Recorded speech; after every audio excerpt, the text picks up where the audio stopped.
Hello and a very warm welcome back to Hugh's Nursery, and in today's video I'm going to show you how you can grow brassicas at home.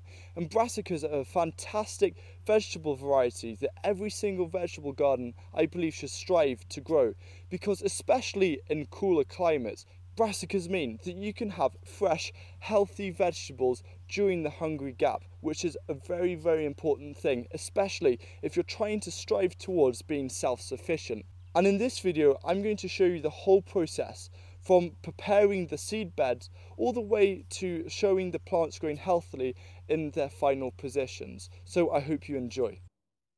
Now, to prepare the seed bed where you're going to grow your seedlings in, you want to use a rake and create a tilth. So this is where you just get rid of the clumps of soil and also the stones. So it's a nice area to plant your seeds in. And here we're using a tarmac rake, which is a heavy duty rake, which is nice and easy to work with.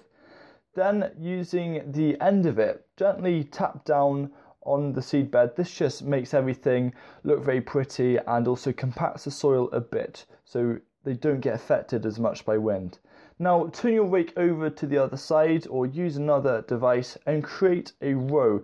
Now you want to create rows which are about ½ an inch deep, so that's just over 1 centimetre deep, and we're going to be growing all sorts of brassicas. So create as many rows as you need, space them out about 6 inches apart, and then a really important thing that you need to do is to make sure that you don't forget what you've planted where, because it's very easy to do and sometimes they look very similar. So by using plant labels and writing on both sides and sticking these on either side in the middle of the rows, in fact, you can then know exactly what you're growing. And then, just like using a pinch of salt, get some seeds and sprinkle them gradually, and then later on you might need to thin them out.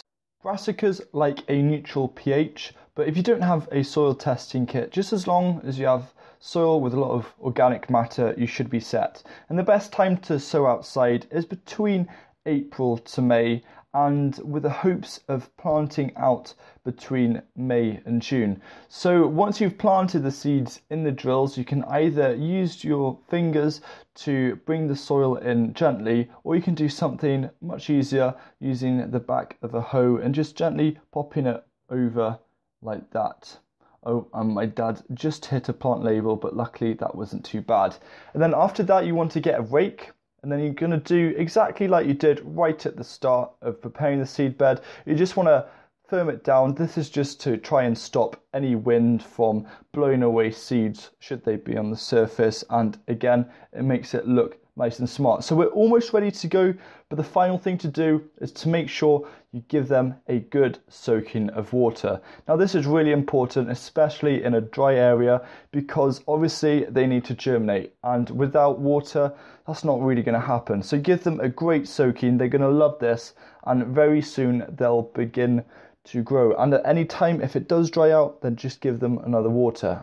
And there you can see the loganberries were kind of taking over, but we had really good germination success rates with the brassicas. So when you want to plant out broccoli and cabbage when they're about 3 inches high or taller, and kale and sprouts about 6 inches and higher. And by transplanting them, make sure they're always soaked in water, and you want to give the raised bed a soaking of water too, because they do wilt quite easily. But don't worry, and I'll speak a bit more about this. So this raised bed here is actually a raised bed that we use the autumn method of building soil over winter, and we're really pleased with the quality of the soil. So literally using a trowel, just dig a little hole, press it down firmly, and very soon you will actually be able to stand on your raised beds.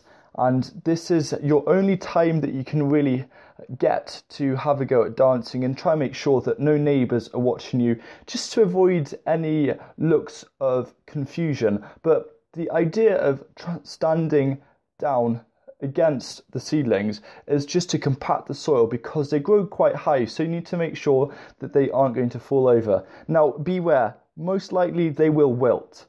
But don't worry, they're not going to wilt and die. Just by using some water, make sure that you give them a great soaking, and very soon, as you can see, they will begin to poke up again, and very soon they'll be ready during the hungry gap and winter for you to eat. Now I hope that has given you all the information you need and answered all the questions you have to do with growing brassicas. But if you have any further questions, then don't hesitate to either ask me on Snapchat, where you can get personalised messages, or you can simply ask down below in the comments section. Thank you very much for watching this video, and I hope you have a very Merry Christmas.